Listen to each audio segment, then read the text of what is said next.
Guest ரோல்னு சொல்லி இப்படி ஏமாத்திட்டீங்களே. லால் சலாம் பார்த்துட்டு பொங்கும் ரசிகர்கள். நடிகர் ரஜினிகாந்த் ஹீரோவாக வில்லனாக பல படங்களில் நடித்திருக்கிறார். மிகவும் குறைவான படங்களில் மட்டுமே கெஸ்ட் ரோலில் நடித்திருக்கிறார். ஆனால் மிகவும் குறைவான படங்களில் மட்டுமே ஒரு காட்சியில் வரும் கெஸ்ட் ரோலில் நடித்திருக்கிறார். யார்? படத்தில் உலக நன்மைக்காக ஸ்ரீராகவேந்திரா சாமியை பிரார்த்திப்பது போல ஒரு காட்சியில் நடித்திருப்பார். பாலச்சந்தர் கேட்டுக்கொண்டதால் அவர் இயக்கிய மனதில் உறுதி வேண்டும் படத்தில் சுஹாசினியுடன் ஒரு பாடலில் கொஞ்ச நேரம் வந்து நடனமாடியிருப்பார்.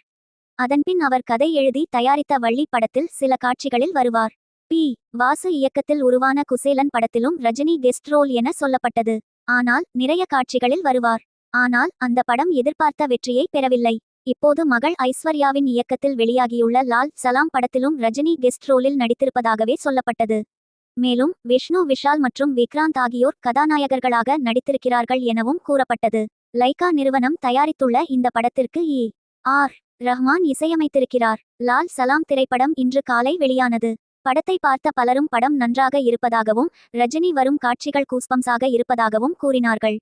மேலும் ரஜினி கெஸ்ட் ரோல் என்று சொன்னதும் சில காட்சிகளில் மட்டுமே அவர் வருவார் என நினைத்துதான் படம் பார்க்க வந்தோம். ஆனால் படத்தில் நிறைய காட்சிகளில் ரஜினி வருகிறார். படம் முழுக்க ரஜினி படம் போலவே இருந்தது.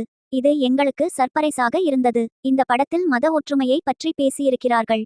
ரஜினி படம் எனில் வழக்கமான அவரின் ஸ்டைலில் படம் இருக்கும் என நினைத்தோம். ஆனால் மக்களுக்கு தேவையான நல்ல கருத்துக்களை பேசியிருக்கிறார்கள். மீண்டும் இந்த படத்தை பார்க்க வருவோம் எனவும் சிலர் கூறினார்கள். ஒரு பக்கம் லால் சலாம் படத்திற்கு ரசிகர்களிடம் வரவேற்பு இல்லை. பல தியேட்டர்களில் இருக்கைகள் காலியாக இருக்கிறது என ஒரு பக்கம் செய்திகளை சிலர் பரப்பி வருகிறார்கள். எப்படி இருந்தாலும் லால் சலாம் படத்திற்கு ரசிகர்களிடம் வரவேற்பு எப்படி இருக்கிறது என்பது இன்னும் 2 நாட்களில் தெரிந்துவிடும்.